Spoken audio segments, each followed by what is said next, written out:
इतना ही नहीं, विश्व के लोकतंत्र प्रेमी नागरिकों के लिए भी हमारे लिए ये बहुत ही गौरव का पल है। बड़े गर्व के साथ लोकतंत्र के उत्सव को मनाने का ये अवसर है।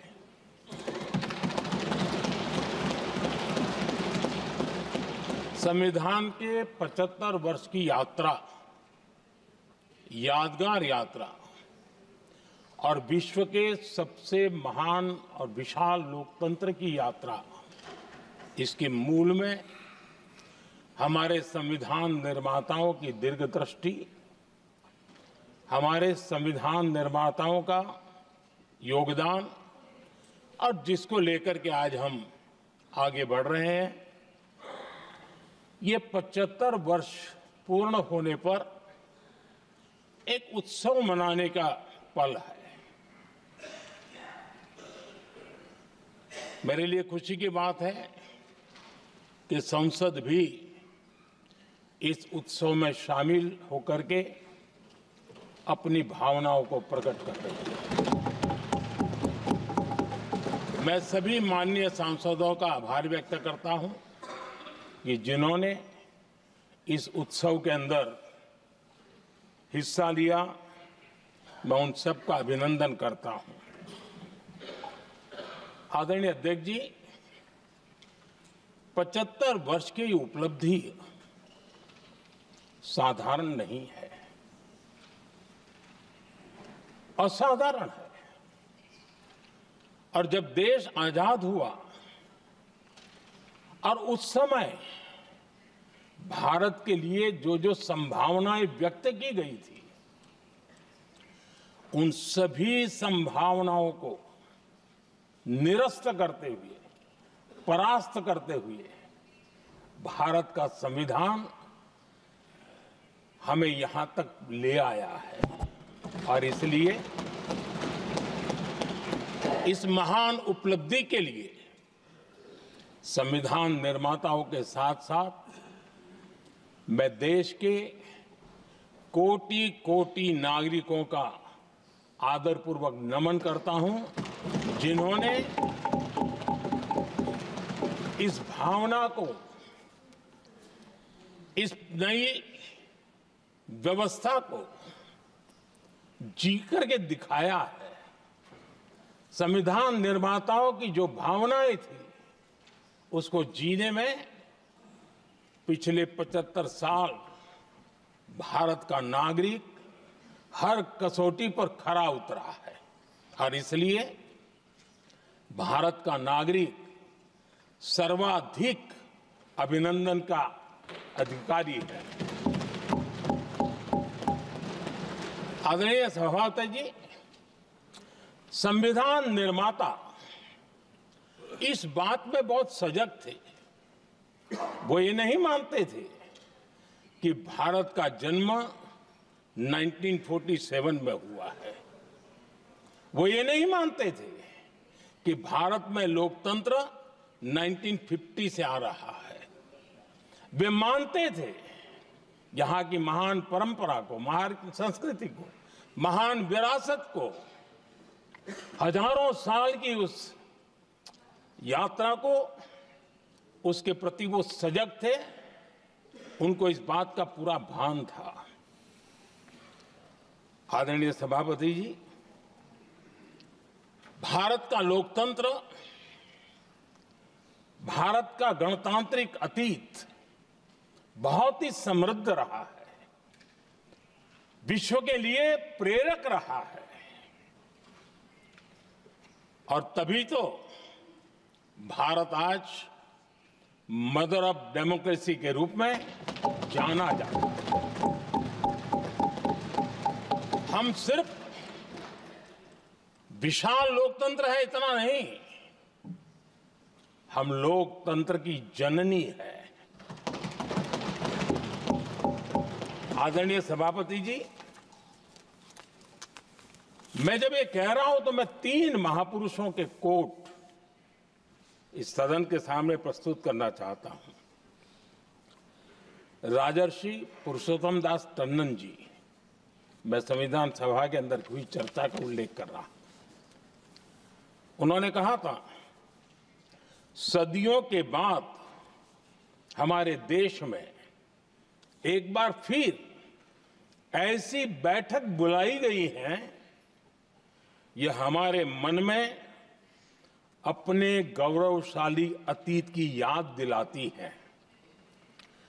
जब हम स्वतंत्र हुआ करते थे, जब सभाएं आयोजित की जाती थी जिसमें विद्वान लोग देश के महत्वपूर्ण मामलों पर चर्चा करने के लिए मिला करते थे। दूसरा कोट मैं पढ़ रहा हूं डॉक्टर राधाकृष्णन जी का। वे भी इस संविधान सभा के सदस्य थे। उन्होंने कहा था, इस महान राष्ट्र के लिए गणतांत्रिक व्यवस्था नई नहीं है। हमारे यहां ये इतिहास के शुरुआत से ही है। और तीसरा कोट मैं बाबा साहब आम्बेडकर का कह रहा हूं। बाबा साहब आम्बेडकर जी ने कहा था, ऐसा नहीं है कि भारत को पता नहीं था कि लोकतंत्र क्या होता है। एक समय था जब भारत में कई गणतंत्र हुआ करते थे।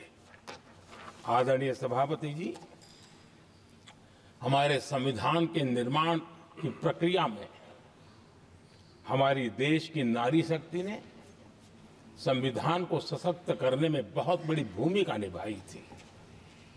संविधान सभा में 15 माननीय महिला सदस्य थी और सक्रिय सदस्य थी।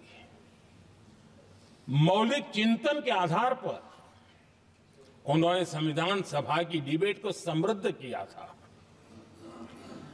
और वे सभी बहनें अलग अलग बैकग्राउंड थी, अलग अलग क्षेत्र की थी। और संविधान में उन्होंने जो जो सुझाव दिए, उन सुझावों का संविधान के निर्माण पर बहुत बड़ा प्रभाव रहा था। और हमारे लिए गर्व की बात है कि दुनिया के कई देश आजाद भी हुए, संविधान भी बने, लोकतंत्र भी चला, लेकिन महिलाओं को अधिकार देने में दशकों बीत गए थे।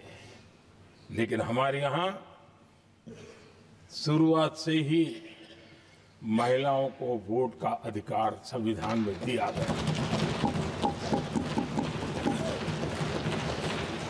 आदरणीय सभापति जी, जब G20 समिट हुई, उसी भावना को आगे बढ़ाते हुए, क्योंकि संविधान की भावना को लेकर के हम सब जीने वाले लोग हैं, हमने G20 की अध्यक्षता के दरमियान विश्व के सामने विमेन लेड डेवलपमेंट का विचार रखा।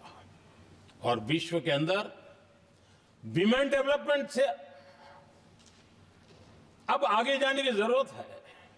और इसलिए हमने विमेन लेड डेवलपमेंट की चर्चा को अंजाम दिया। इतना ही नहीं, हम सभी सांसदों ने मिलकर के एक स्वर से नारी शक्ति बंधन अधिनियम पारित करके हमारी महिला शक्ति को भारतीय लोकतंत्र में उनकी भागीदारी सुनिश्चित करने के लिए हम लोगों ने कदम उठाए। आदरणीय सभापति जी, आज हम देख रहे हैं हर बड़ी योजना के सेंटर में महिलाएं होती है। और ये जब संविधान के हम 75 वर्ष मना रहे हैं, ये संयोग है और अच्छा संयोग है कि भारत के राष्ट्रपति के पद पर एक आदिवासी महिला है। ये हमारे संविधान की भावना की एक अभिव्यक्ति भी है।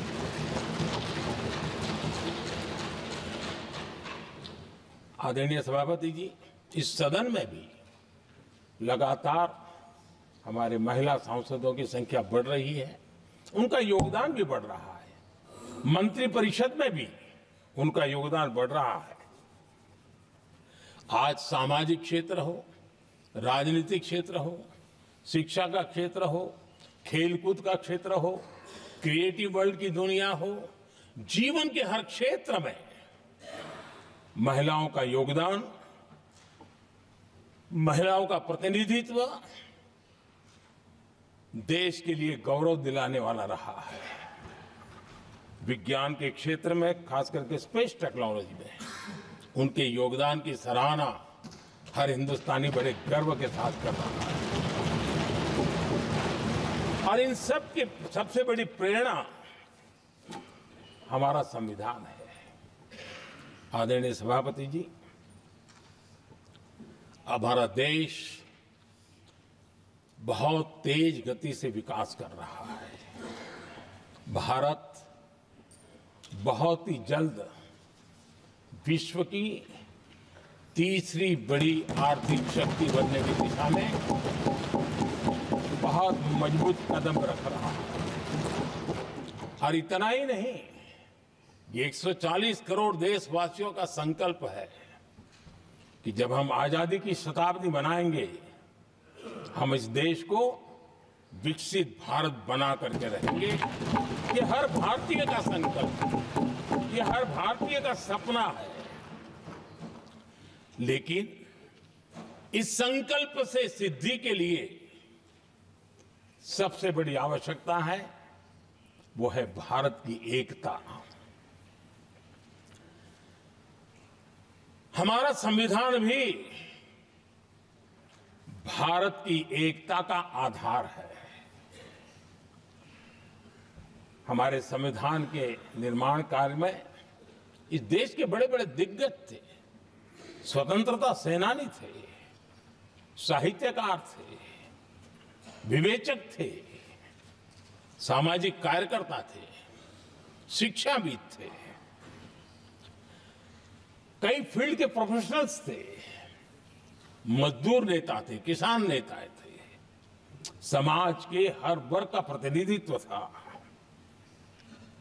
और सबके सब भारत की एकता के प्रति बहुत ही संवेदनशील थे। जीवन के भिन्न भिन्न क्षेत्र से आए हुए, देश के अलग अलग भूभाग से आए हुए सभी लोग इस बात के प्रति सजग थे। और बाबा साहब अंबेडकर जी ने चेताया था। मैं बाबा साहब का कोट पढ़ रहा हूं। बाबा साहब अंबेडकर ने कहा था, समस्या ये है कि देश में जो विविधता से भरा जनमानस है, उसे किस तरह एक मत किया जाए, कैसे देश के लोगों को एक दूसरे के साथ होकर निर्णय लेने के लिए प्रेरित किया जाए, जिससे कि देश में एकता की भावना स्थापित हो। आदरणीय सभापति जी, मुझे बड़े दुख के साथ कहना है कि आजादी के बाद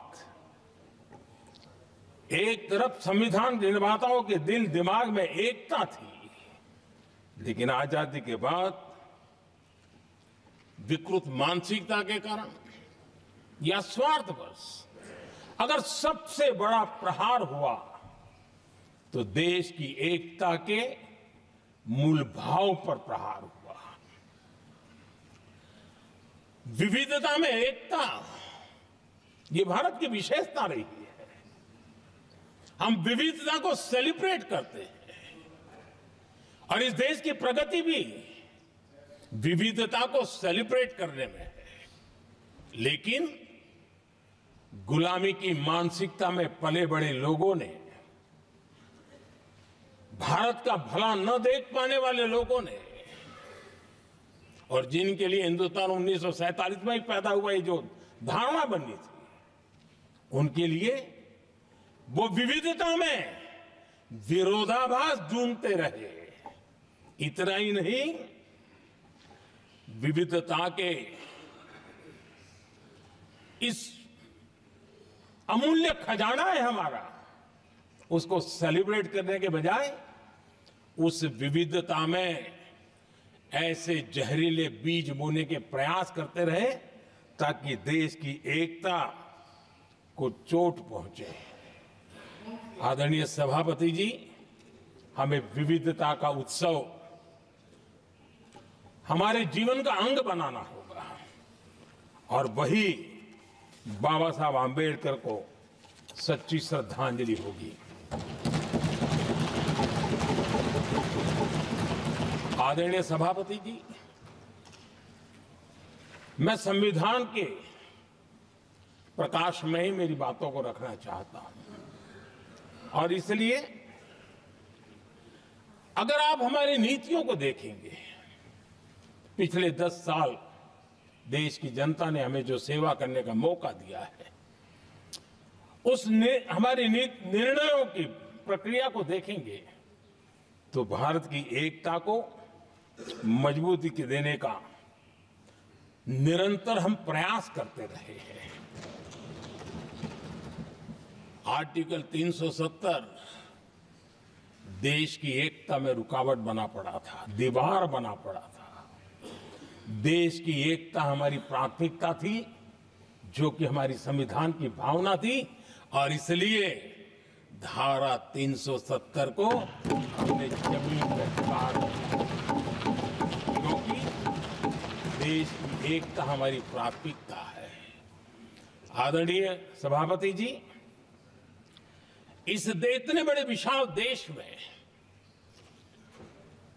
अगर आर्थिक रूप से हमें आगे बढ़ना है, हमारी व्यवस्थाओं को और विश्व को भी निवेश के लिए आना है, तो भारत में अनुकूल व्यवस्थाएं चाहिए और उसी में से हमारे देश में एक लंबे अरसे तक जीएसटी को लेकर के चर्चा चलती रही। मैं समझता हूं इकोनॉमिक यूनिटी के लिए जीएसटी ने बहुत बड़ी भूमिका अदा की है।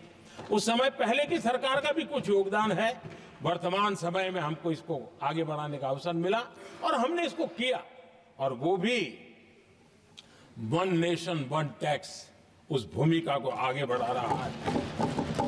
आदरणीय सभापति जी, हमारे देश में राशन कार्ड गरीब के लिए बहुत बड़ी मूल्यवान दस्तावेज रहा है, लेकिन गरीब अगर एक राज्य से दूसरे राज्य जाता था तो गरीब कुछ भी उसके प्राप्त करने का हकदार नहीं बनता था।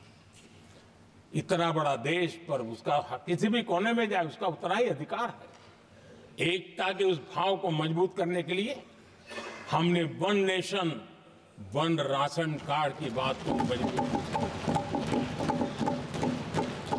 आदरणीय सभापति जी, देश के गरीब को, देश के सामान्य नागरिक को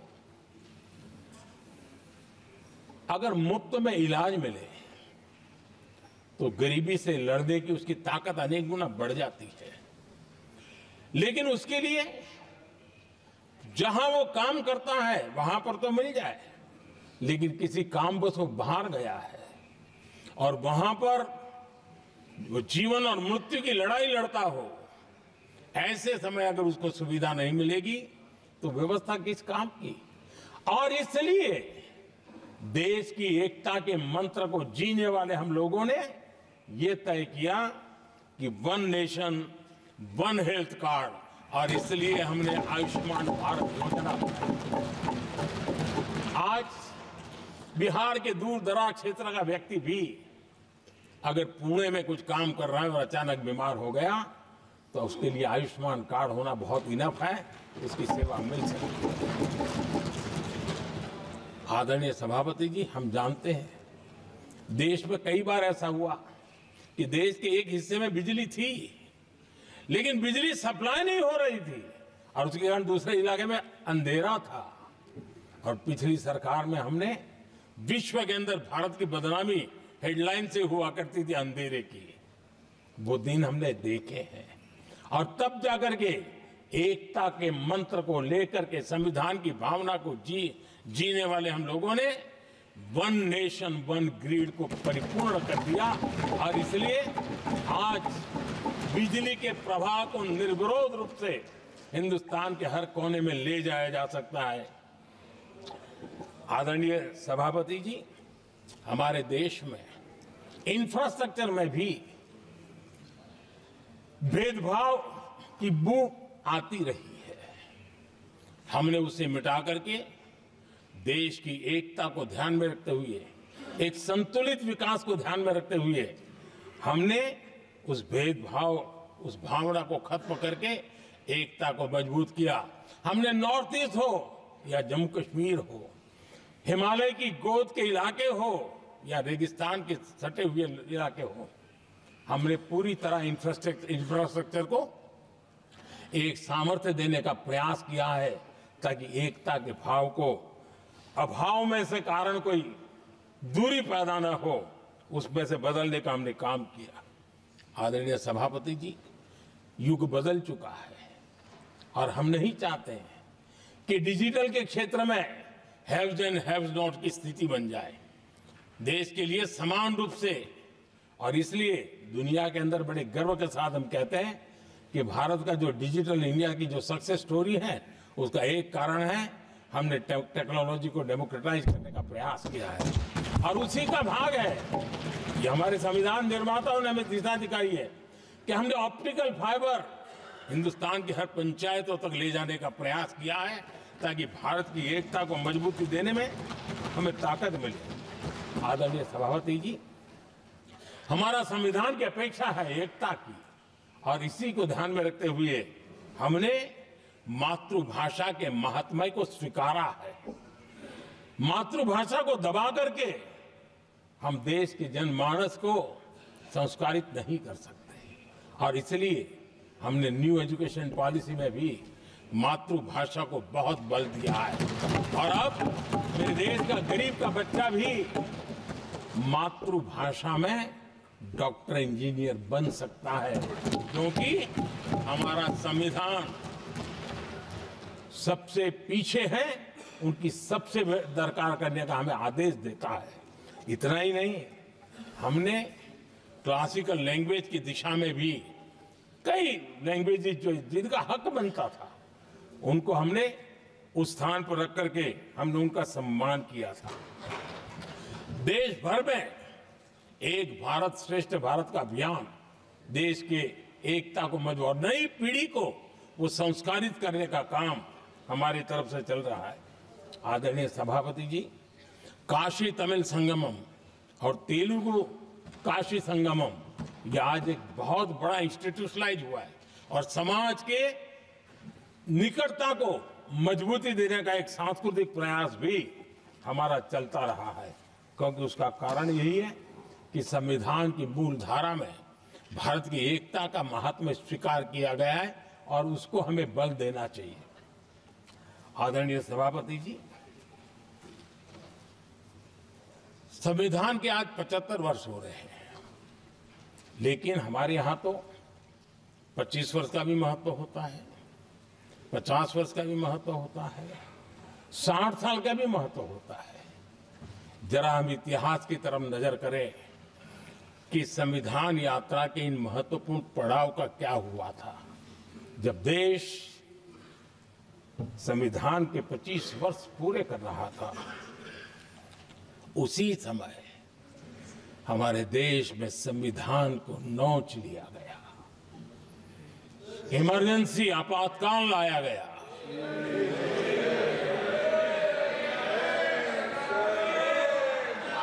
संवैधानिक व्यवस्थाओं को समाप्त कर दिया गया,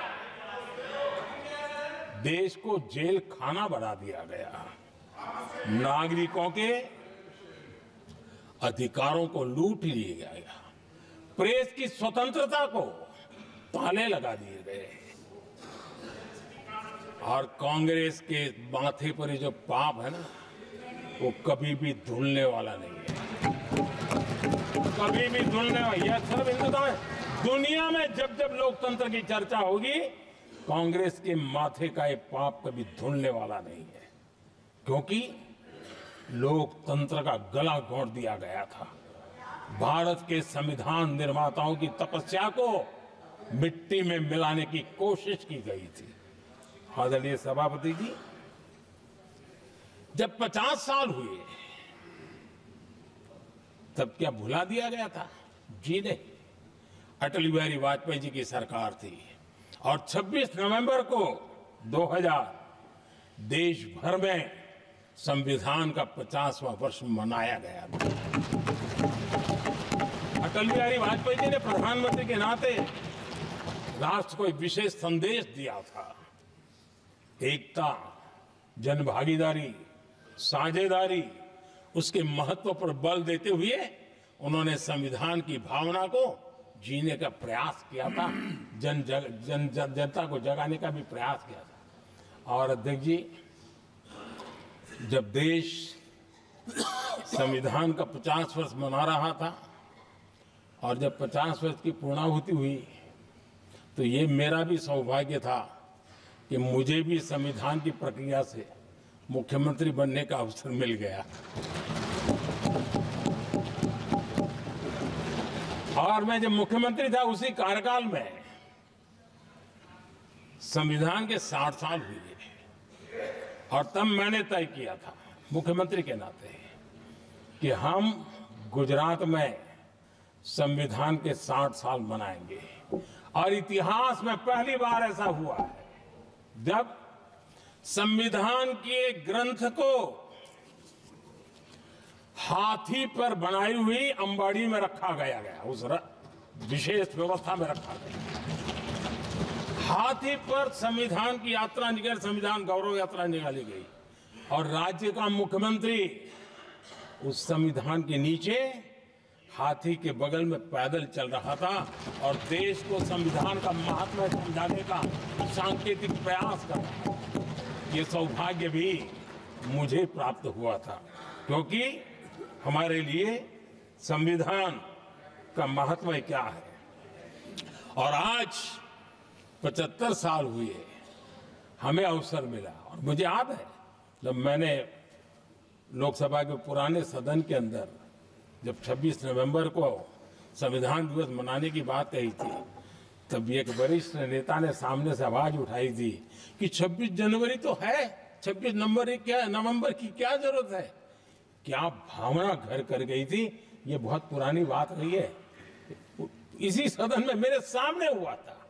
लेकिन आदरणीय सभापति जी, मेरे लिए खुशी की बात है कि इस विशेष सत्र में अच्छा होता, संविधान की शक्ति, संविधान की विविधताओं पर चर्चा होती, नई पीढ़ी को काम आता। लेकिन हर एक की अपनी अपनी मजबूरियां होती है, हर कोई अपना दुख किसी न किसी रूप में प्रकट करता रहता है। कईयों ने अपनी विफलताओं का दुख प्रकट किया है। अच्छा होता दलगत भावनाओं से उठ करके देश हित में संविधान की चर्चा हुई होती तो एक समृद्धि मिलती अनेक देश की नई पीढ़ी को। आदरणीय सभापति जी, मैं तो संविधान के प्रति विशेष आदर का भाव व्यक्त करना चाहूंगा कि संविधान की भावना थी कि मेरे जैसे अनेक लोग जो यहां पहुंच नहीं पाते, ये संविधान था जिसके कारण हम पहुंच पाए।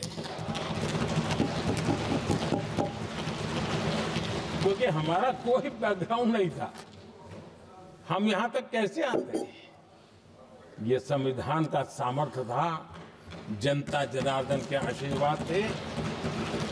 इतना बड़ा दायित्व, और मेरे जैसे बहुत लोग यहाँ भी हैं जिनका ऐसा कोई बैकग्राउंड नहीं है, यही एक सामान्य परिवार से आए हैं और आज संविधान ने हमें यहाँ तक पहुँचाया है। और ये भी कितना बड़ा सौभाग्य है कि हमें देश ने इतना स्नेह दिया, एक बार नहीं, दो बार नहीं, 3 बार। ये हमारे संविधान के बिना संभव नहीं था। आदरणीय सभापति जी,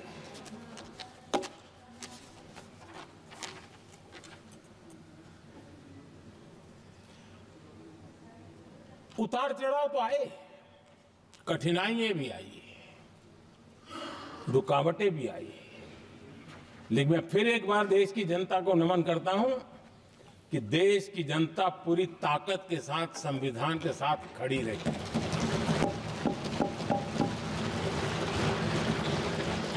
आदरणीय सभापति जी, मैं आज यहां किसी की व्यक्तिगत आलोचना करना नहीं चाहता हूं, लेकिन तथ्यों को देश के सामने रखना जरूरी है और इसलिए मैं तथ्यों को रखना चाहता हूं।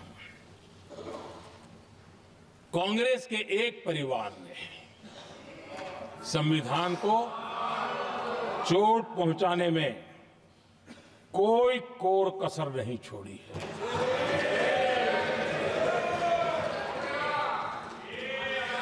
और मैं इसलिए एक परिवार का उल्लेख करता हूं कि 75 साल की हमारी यात्रा में 55 साल एक ही परिवार ने राज किया है।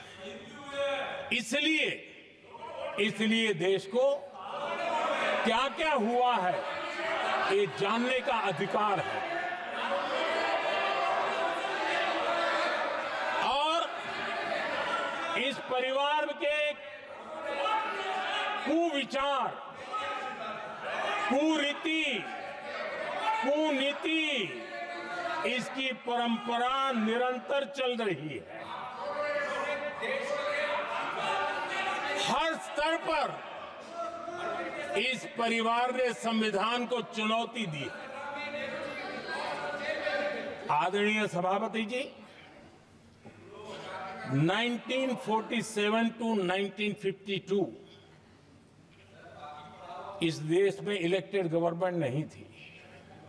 एक अस्थाई व्यवस्था थी, एक सिलेक्टेड सरकार थी और चुनाव नहीं हुए थे। और जब तक चुनाव न हो तब तक एक इंटरिम व्यवस्था के रूप में कोई खाका खड़ा करना चाहिए, किया गया था। 1952 के पहले राज्यसभा का भी गठन नहीं हुआ था, राज्यों में भी कोई चुनाव नहीं थे, जनता का कोई आदेश नहीं था। उसके बावजूद भी, और अभी तो संविधान निर्माताओं ने इतना मंथन करके संविधान बनाया था। 1951 में जबकि चुनी हुई सरकार नहीं थी, उन्होंने ऑर्डिनेंस करके संविधान को बदला और किया क्या? अभिव्यक्ति की आजादी पर हमला कर दिया गया।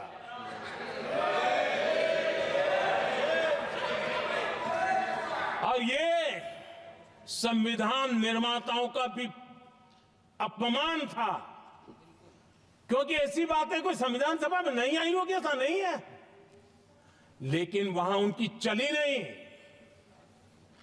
तो बाद में जैसे ही मौका मिला, उन्होंने अभिव्यक्ति की आजादी को,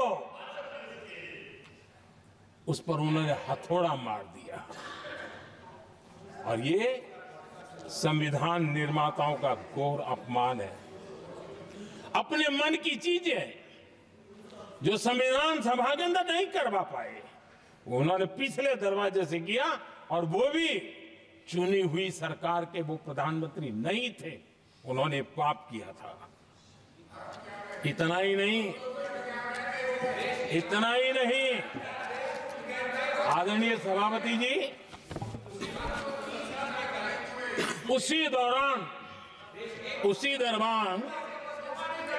उस समय के प्रधानमंत्री पंडित नेहरू जी ने मुख्यमंत्रियों को एक चिट्ठी लिखी थी। उस चिट्ठी में उन्होंने लिखा था, नेहरू जी लिखते हैं, अगर संविधान हमारे, आगे नेहरू जी लिखते हैं, अगर संविधान हमारे रास्ते के बीच में आ जाए, ये नेहरू जी लिख रहे हैं, अगर संविधान हमारे रास्ते के बीच में आ जाए, आगे नेहरू जी कह रहे हैं, तो हर हाल में संविधान में परिवर्तन करना चाहिए। ये नेहरू जी ने मुख्यमंत्रियों को चिट्ठी लिखी।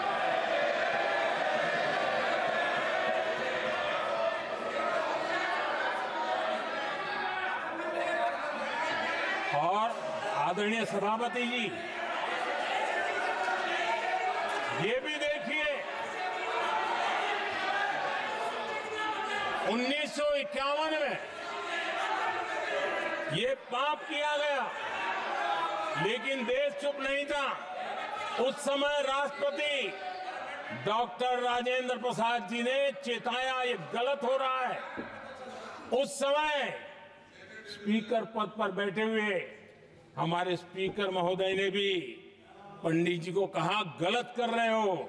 इतना ही नहीं, आचार्य कृपलानी जी, जयप्रकाश नारायण जैसे महान कांग्रेसी लोगों ने भी पंडित नेहरू ने कहा कि ये रोको, लेकिन पंडित जी का अपना संविधान चलता था और इसलिए उन्होंने इतने वरिष्ठ महानुभावों की सलाह मानी नहीं और उसे भी उन्होंने दरकिनार कर दिया। और आदरणीय सभापति जी, ये संविधान संशोधन करने का ऐसा खून कांग्रेस के मुंह लग गया कि समय समय पर वो संविधान का शिकार करती रही। ये खून मुंह पे लग गया। इतना ही नहीं, संविधान के स्पिरिट को लहूलुहान करती रही। आदरणीय सभापति जी, करीब 6 दशक में 75 बार संविधान बदला गया। आदरणीय सभापति जी, जो बीज देश के पहले प्रधानमंत्री जी ने बोया था, उस बीज को खाद पानी देने का काम एक और प्रधानमंत्री ने किया। उनका नाम था श्रीमती इंदिरा गांधी।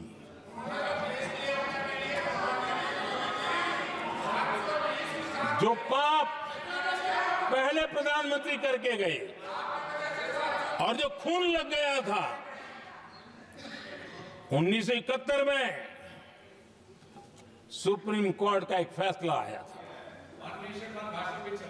उस सुप्रीम कोर्ट के फैसले को संविधान बदल करके पलट दिया गया और 71 में ये संविधान संशोधन किया गया था। और क्या था, उन्होंने हमारे देश की अदालत के पंख काट दिए थे और यहां पर तो किया था कि संसद संविधान के किसी भी आर्टिकल में जो मर्जी पड़े वो कर सकती है और अदालत उसकी तरफ देख भी नहीं सकती है। अदालत के सारे अधिकारों को छीन लिया गया था। ये पाप 1971 में उस समय की प्रधानमंत्री श्रीमती इंदिरा गांधी ने किया था।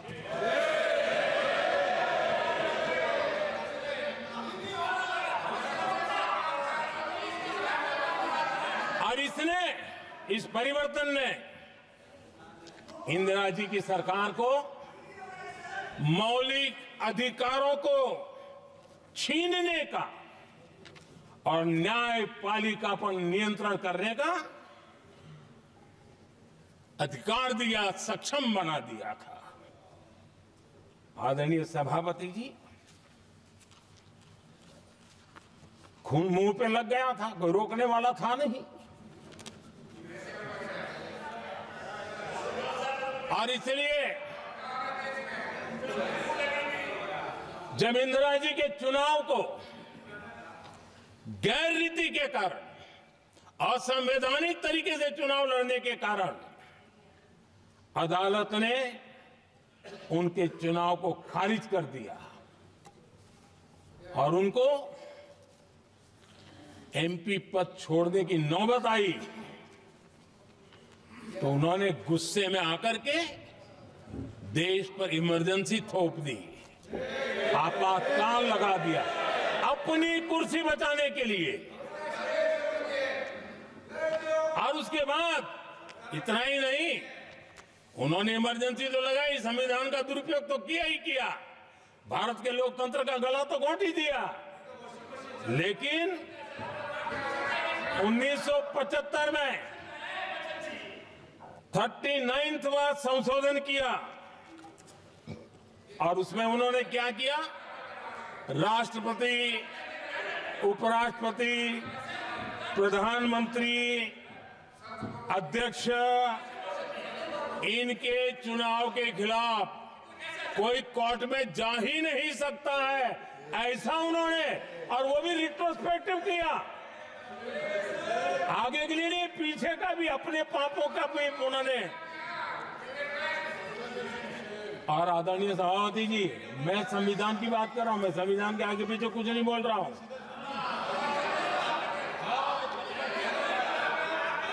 आदरणीय सभापति जी,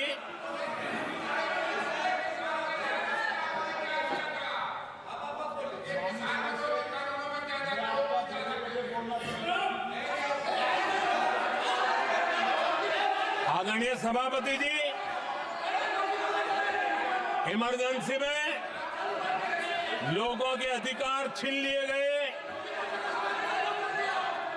देश के हजारों लोगों को जेलों में ठूंस दिया गया, न्यायपालिका का गला घोंट दिया गया, अखबारों की स्वतंत्रता पर ताले लगा दिए गए। इतना ही नहीं, कमिटेड जुडिशरी, इस विचार को उन्होंने पूरी ताकत दी। और इतना ही नहीं, जिस जस्टिस एच.आर. खन्ना ने उनके चुनाव में उनको खिलाफ जो जजमेंट दिया था, वो इतना गुस्सा भरा था कि जब जस्टिस एच.आर. खन्ना, जो सीनियरिटी के आधार पर सुप्रीम कोर्ट के चीफ जस्टिस बनने थे, जिन्होंने संविधान के सम्मान करते हुए उस स्पिरिट से इंदिरा जी को सजा दी थी, उन्होंने मुख्य न्यायाधीश नहीं बनने दिया। ये संविधान और लोकतांत्रिक प्रक्रिया नहीं।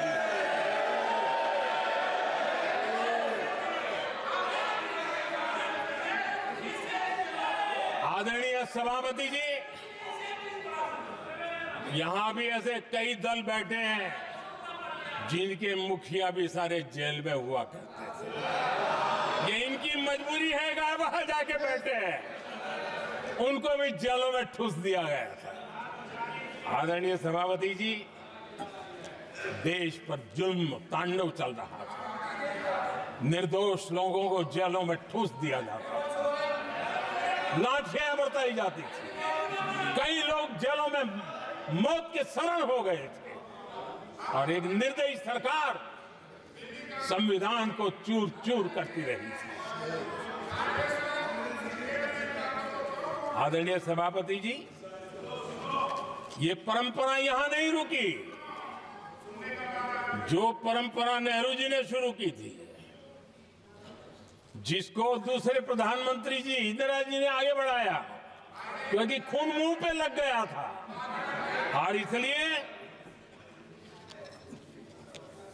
राजीव गांधी जी प्रधानमंत्री बने। उन्होंने संविधान को एक और गंभीर झटका दे दिया। सबको समानता, सबको समानता, सबको न्याय, उस भावना को चोट पहुंचाई। आदरणीय सभापति जी, आपको मालूम है, सुप्रीम कोर्ट ने शाहबानो का जजमेंट दिया था। एक भारत की महिला को न्याय देने का काम संविधान की मर्यादा और स्पिरिट के आधार पर देश की सुप्रीम कोर्ट ने दिया था। एक वृद्ध महिला को उसका हक मिला था सुप्रीम कोर्ट से, लेकिन उस समय के प्रधानमंत्री राजीव गांधी ने शाहबानो की उस भावना को, सुप्रीम कोर्ट की उस भावना को नकार दिया और उन्होंने वोट बैंक की राजनीति के खातिर संविधान की भावना को बलि चढ़ा दिया और कट्टरपंथियों के सामने सर झुकाने का काम कर दिया। उन्होंने न्याय के लिए तड़प रही एक वृद्ध महिला को साथ देने के बजाय उन्होंने कट्टरपंथियों का साथ दिया। संसद में कानून बना करके सुप्रीम कोर्ट के निर्णय को फिर एक बार पलट दिया गया। आदरणीय सभापति जी, बात वहां से नहीं अटकी है। नेहरू जी ने शुरू किया, इंदिरा जी ने आगे बढ़ाया और राजीव जी ने भी उसको ताकत दी, खाद पानी देने का काम किया। क्यों? संविधान के साथ खिलवाड़ करने का लहू उनके मुंह लग गया। आदरणीय सभापति जी, अगली पीढ़ी भी इसी खिलवाड़ में जुड़ी पड़ी है।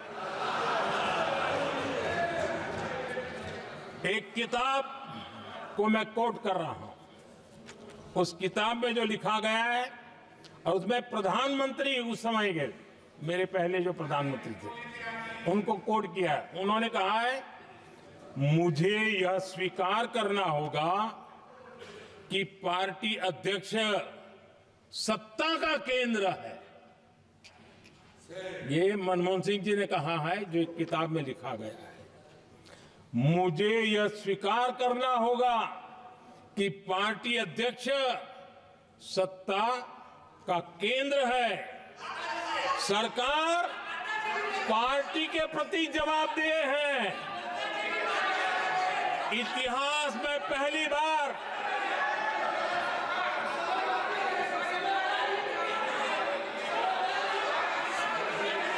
आदरणीय सभापति जी, नहीं, आप सदन इतिहास में पहली बार ये तरीका बिल्कुल ठीक नहीं है। सदन के नेता बोल रहे हैं, आपको मर्यादा रखनी चाहिए। ऐसे सदन नहीं चलेगा इस तरीके से, गलत तरीका आपका ये। माननीय प्रधानमंत्री जी। आदरणीय सभापति जी, इतिहास में पहली बार संविधान को ऐसी गहरी चोट पहुंचा दी गई। संविधान निर्माताओं ने चुनी हुई सरकार और चुने हुए प्रधानमंत्री की कल्पना तक ही हमारा संविधान था, लेकिन इन्होंने तो प्रधानमंत्री के ऊपर एक गैर संवैधानिक और जिसने कोई शपथ भी नहीं लिया था, नेशनल एडवाइजरी काउंसिल पीएमओ के भी ऊपर बैठा दिया। पीएमओ के ऊपर अघोषित दर्जा दे दिया गया।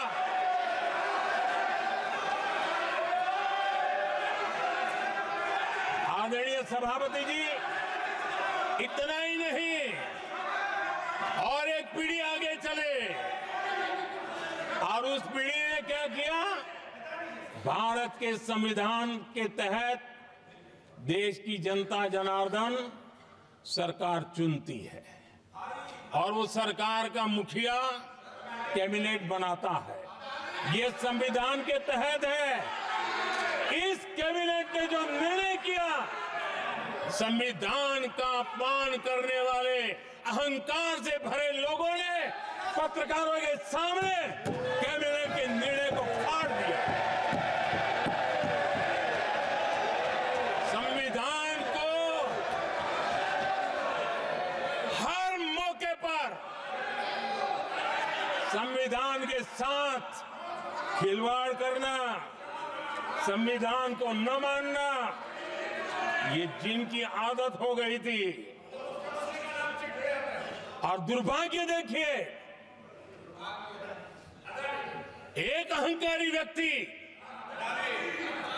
कैबिनेट के निर्णय को फाड़ दे और कैबिनेट अपना फैसला बदल दे। ये कौन सी व्यवस्था है? आदरणीय सभापति जी, मैं जो कुछ भी कह रहा हूं वो संविधान के साथ क्या हुआ उसी की बात कर रहा हूं। उस समय करने वाले पात्रों को लेकर किसी को परेशानी होती होगी, लेकिन बात संविधान की है। मेरे मन के और मेरे विचारों को मैं अभिव्यक्त नहीं कर रहा हूं।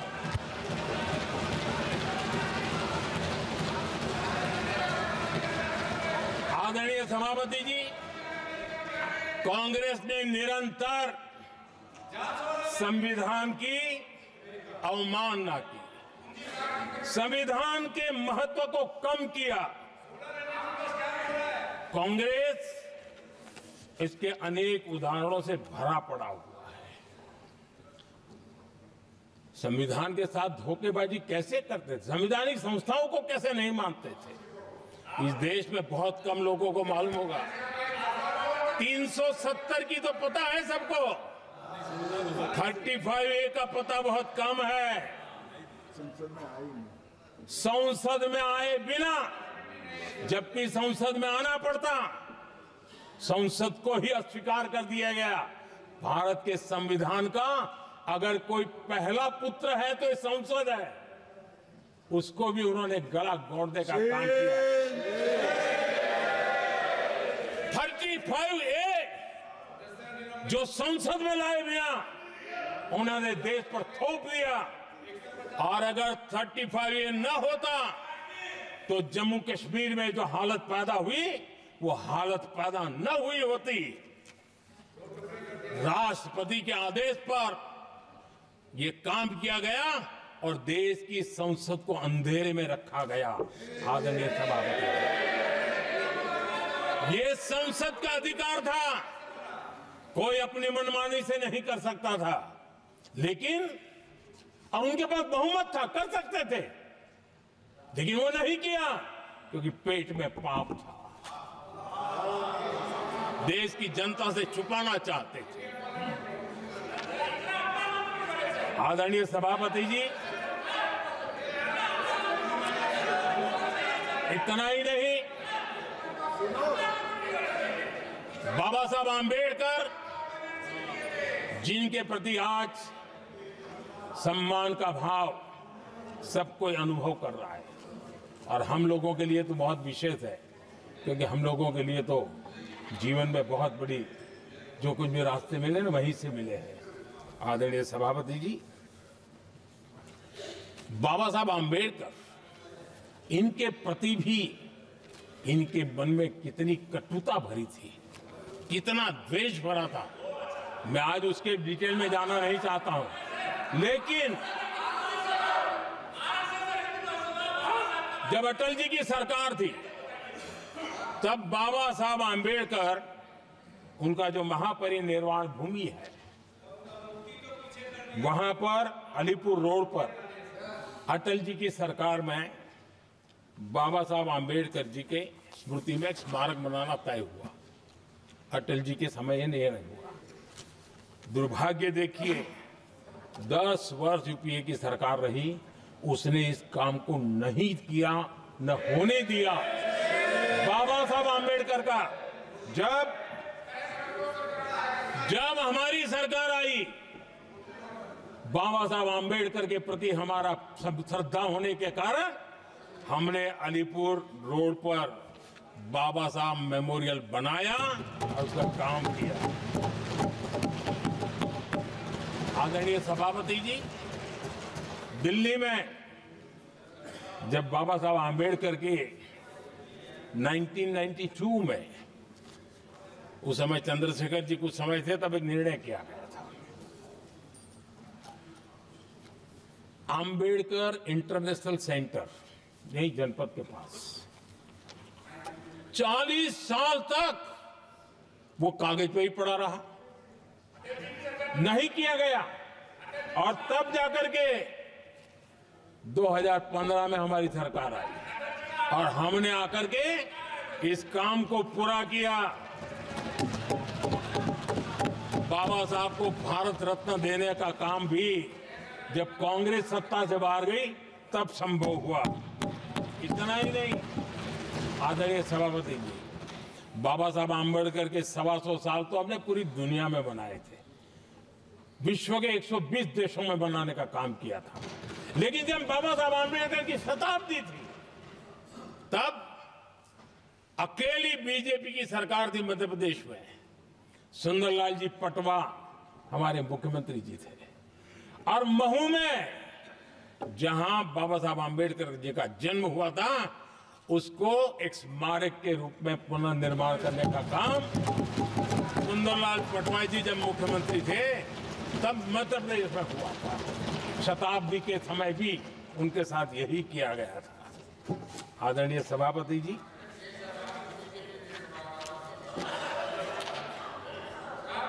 हमारे देश में बाबा साहब आंबेडकर एक दीर्घदृष्टा थे। समाज के दबे कुचले लोगों को मुख्य धारा में लाने के लिए वो प्रतिबद्ध थे और एक लंबे सोच के साथ भारत को अगर विकसित होना है तो भारत का कोई अंग दुर्बल नहीं रहना चाहिए, ये चिंता बाबा साहब को सताती थी। और तब जाकर के हमारे देश में आरक्षण की व्यवस्था बनी। लेकिन वोट बैंक की राजनीति में छुपे हुए लोगों ने, डूबे हुए लोगों ने धर्म के आधार पर, तुष्टीकरण के नाम पर आरक्षण के अंदर कुछ न कुछ नुक्सेदनी करने का प्रयास किया। और इसका सबसे बड़ा नुकसान एससी, एसटी और ओबीसी समाज को हुआ है। आदरणीय सभापति जी, आरक्षण की कथा बहुत लंबी है। नेहरू जी से लेकर के राजीव गांधी तक कांग्रेस के प्रधानमंत्रियों ने आरक्षण का घोर विरोध किया है। हिस्ट्री कह रही है आरक्षण के विरोध में लंबी लंबी चिट्ठियां स्वयं नेहरू जी ने लिखी है, मुख्यमंत्रियों को लिखी है। इतना ही नहीं, सदन में आरक्षण के खिलाफ लंबे लंबे भाषण इन लोगों ने किए हैं। बाबा साहब आंबेडकर समता के लिए और भारत में संतुलित विकास के लिए आरक्षण के लेकर के आए। उन्होंने उसके खिलाफ भी झंडा ऊंचा किया हुआ था। दशकों तक मंडल कमीशन के रिपोर्ट को डिब्बे में डाल दिया था। जब कांग्रेस को देश ने हटाया, जब कांग्रेस गई, तब जाकर के ओबीसी को आरक्षण मिला। तब तक ओबीसी को आरक्षण नहीं मिला। ये कांग्रेस का पाप है। अगर उस समय मिला होता तो आज देश के अनेक पदों पर ओबीसी समाज के लोग भी देश की सेवा करते, लेकिन नहीं करने दिया, नहीं होने दिया। ये पाप इन्होंने किया था। आदरणीय सभापति जी, जब हमारे यहां संविधान का निर्माण चल रहा था, तब संविधान निर्माताओं ने धर्म के आधार पर आरक्षण होना चाहिए कि नहीं होना चाहिए, इस विषय पर घंटों तक, दिनों तक गहन चर्चा की है, विचार विमर्श किया है और सबका मत बना है कि भारत जैसे देश की एकता और अखंडता के लिए धर्म के, संप्रदाय के आधार पर आरक्षण नहीं हो सकता है। सुविचारित मत था, ऐसा नहीं कि भूल गए थे, रह गया था। सोच विचार कर तय किया गया था कि भारत की एकता और अखंडता के लिए संप्रदाय और धर्म के आधार पर यह नहीं होगा। लेकिन कांग्रेस ने सत्ता सुख के लिए, सत्ता भूख के लिए, अपनी वोट बैंक को खुश करने के लिए धर्म के आधार पर आरक्षण का नया खेल खेला है, जो संविधान की भावना के खिलाफ है। इतना ही नहीं, दे भी दिया कुछ जगह पे और सुप्रीम कोर्ट से झटके लग रहे हैं। और इसलिए अब दूसरे बहाने से बहाने बता रहे हैं, ये करेंगे वो करेंगे।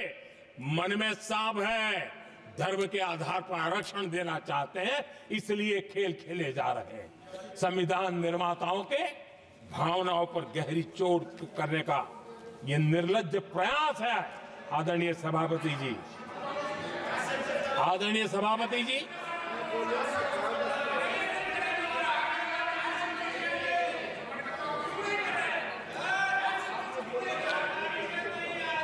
आदरणीय सभापति जी, एक ज्वलंत और विषय, ये तरीका ठीक नहीं। आपके नेता ने बोला, आपने बोला दोबारा बात मत करो। जिसकी भी मैं चर्चा करना चाहता हूं, और वो ज्वलंत विषय समान नागरिक संहिता, यूनिफॉर्म सिविल कोड। ये विषय भी संविधान सभा के ध्यान बाहर नहीं था। संविधान सभा ने यूनिफॉर्म सिविल कोड को लेकर के लंबी चर्चा की, गहन चर्चा की, और उन्होंने बहस के बाद निर्णय किया कि अच्छा होगा कि जो भी सरकार चुन करके आए वो उसका निर्णय करे और देश में यूनिफॉर्म सिविल कोड लागू करे। ये संविधान सभा का आदेश था। और बाबा साहब आंबेडकर ने कहा था, जो लोग संविधान को समझते नहीं है, देश को समझते नहीं है, सत्ता भूख सेवा कुछ पढ़ा नहीं है, उनको पता नहीं है बाबा साहब ने क्या कहा था। बाबा साहब ने कहा था, धार्मिक आधार पर बने, ये मैं बाबा साहब की बात कर रहा हूं, इतना वीडियो कट करके घुमाना मत। आदरणीय सभापति जी, बाबा साहब ने कहा था, धार्मिक आधार पर बने पर्सनल लॉ को खत्म करने की बाबा साहब ने जोरदार वकालत की थी। उस समय के सदस्य के.एम.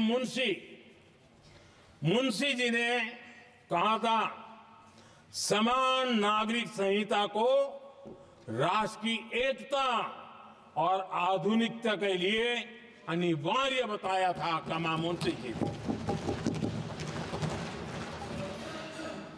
सुप्रीम कोर्ट ने भी कई बार कहा है कि देश में यूनिफॉर्म सिविल कोड जल्द से जल्द लाना चाहिए।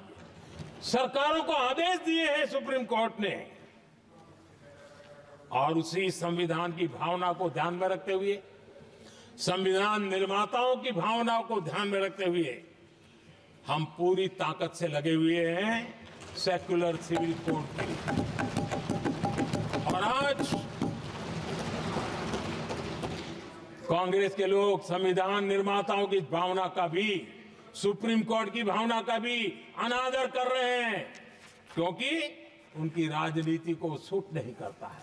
उनके लिए संविधान वो पवित्र ग्रंथ नहीं है, उनके लिए एक हथियार है राजनीति का। खेल खेलने का हथियार बना दिया। लोगों को डराने के लिए संविधान को हथियार बनाया जाता है। आदरणीय सभापति जी, और ये कांग्रेस पार्टी, उनको तो संविधान शब्द भी उनके मुंह में शोभा नहीं देता है। इसलिए जो अपनी पार्टी के संविधान को नहीं मानते हैं, जिन्होंने अपनी पार्टी के संविधान को कभी स्वीकार नहीं किया है, क्योंकि संविधान को स्वीकार करने के लिए एक लोकतांत्रिक स्पिरिट लगता है, जो जिनकी रगों में नहीं है। सत्तावाद और परिवारवाद भरा पड़ा है। अब आप देखिए जो कैसी शुरुआती कितनी गड़बड़ हुई है। मैं कांग्रेस की बात कर रहा हूं। 12 कांग्रेस की प्रदेश की कमेटियों ने, 12 प्रदेश कमेटियों ने सरदार पटेल के नाम पर सहमति दी थी। नेहरू जी के साथ एक भी कमेटी नहीं थी, नॉट अ सिंगल। संविधान के तहत सरदार साहब ही देश के प्रधानमंत्री बनते हैं, लेकिन लोकतंत्र में श्रद्धा नहीं, खुद के संविधान पर विश्वास नहीं, खुद के ही संविधान को स्वीकारना नहीं, और सरदार साहब देश के प्रधानमंत्री नहीं बन सके और ये बैठ गए। जो लोग अपनी पार्टी के संविधान को जो लोग अपनी पार्टी के संविधान को नहीं मानते, वो कैसे देश के संविधान को स्वीकार कर सकते हैं?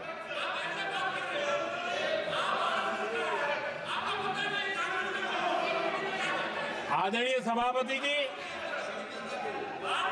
जो लोग संविधान में लोगों के नाम ढूंढते रहते हैं, मैं जरा बताना चाहता हूं, कांग्रेस पार्टी के एक अध्यक्ष हुआ करते थे और वो अति पिछड़े समाज से आते थे। अति पिछड़े, पिछड़े भी नहीं, अति पिछड़े समाज से आते हुए उनके अध्यक्ष श्रीमान सीताराम केसरी जी, कैसा अपमान किया गया। कहते हैं बाथरूम में बंद कर दिया गया, उठा करके फुटपाथ पर फेंक दिया गया। अपनी पार्टी के संविधान में ऐसा कभी नहीं लिखा गया, लेकिन अपनी पार्टी के संविधान को न मानना, लोकतंत्र की प्रक्रिया को न मानना और पूरी कांग्रेस पार्टी पर एक परिवार ने कब्जा कर लिया, लोकतंत्र को नकार दिया। आदरणीय सभापति जी,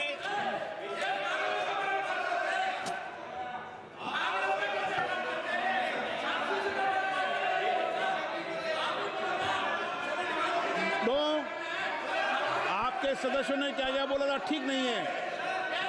आप जब सदन के नेता बोल रहे हैं तो सदन की मर्यादा को रखो, अच्छी परंपरा को बनाओ। संविधान के साथ खिलवाड़ करना, संविधान के स्पिरिट को तहस नहस करना, ये कांग्रेस की रगों में रहा है।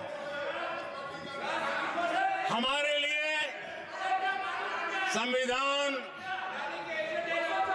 उसकी पवित्रता, उसकी शुचिता हमारे लिए सर्वोपरि है।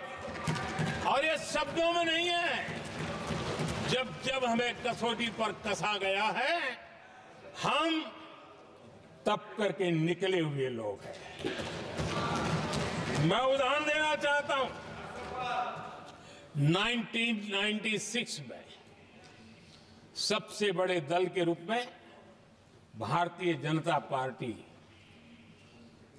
जीत करके आई, सबसे बड़ा दल था।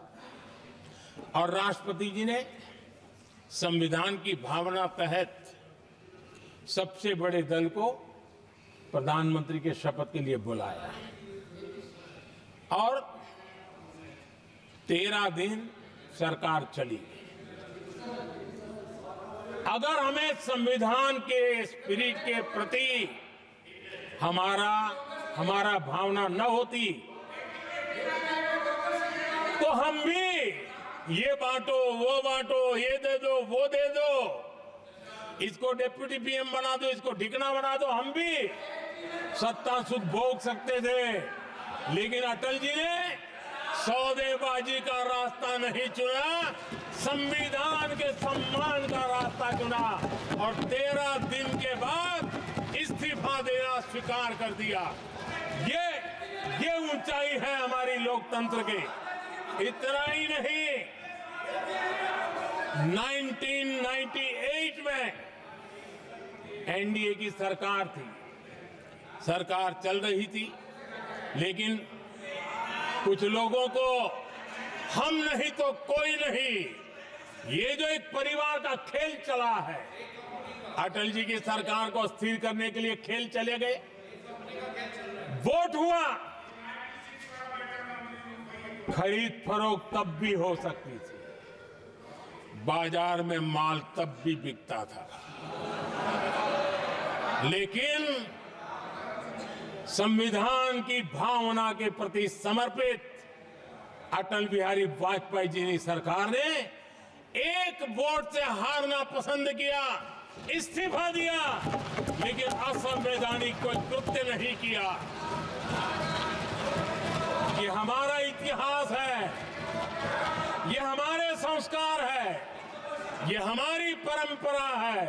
और दूसरी तरफ अदालत ने भी जिस पर थप्पा मार दिया, कैश फॉर वोट का कांड, एक लघुमती सरकार को बचाने के लिए संसद में नोटों के ढेर साक्ष्य के रूप में रखे गए, असंवैधानिक तरीका। सरकार बचाने के लिए भारत के लोकतंत्र की भावना को बाजार बना दिया गया, वोट खरीदे गए। आदरणीय सभापति जी,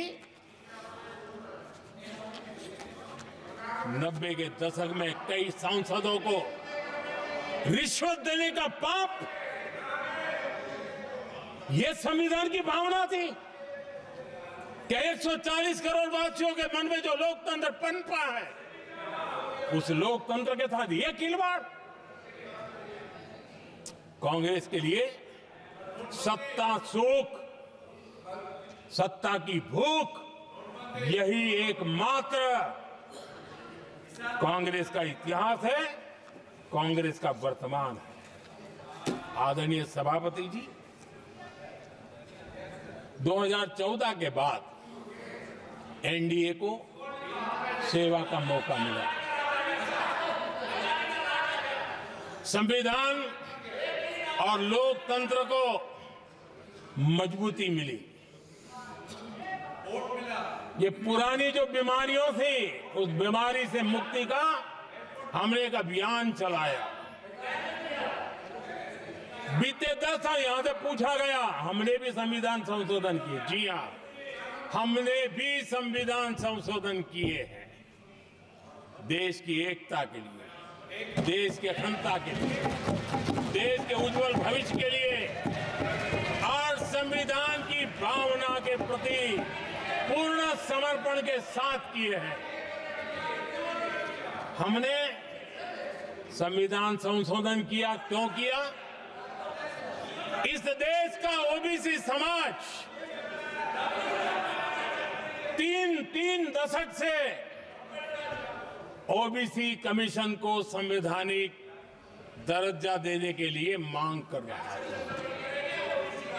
ओबीसी के सम्मान के लिए, उसको संवैधानिक दर्जा देने के लिए हमने संविधान संशोधन किया है। हमें गर्व है ये करने का। समाज के दबे कुचले लोगों को उनके साथ खड़े होना, ये हम अपना कर्तव्य मानते हैं, इसलिए संविधान संशोधन किया। आदरणीय सभापति जी, इस देश में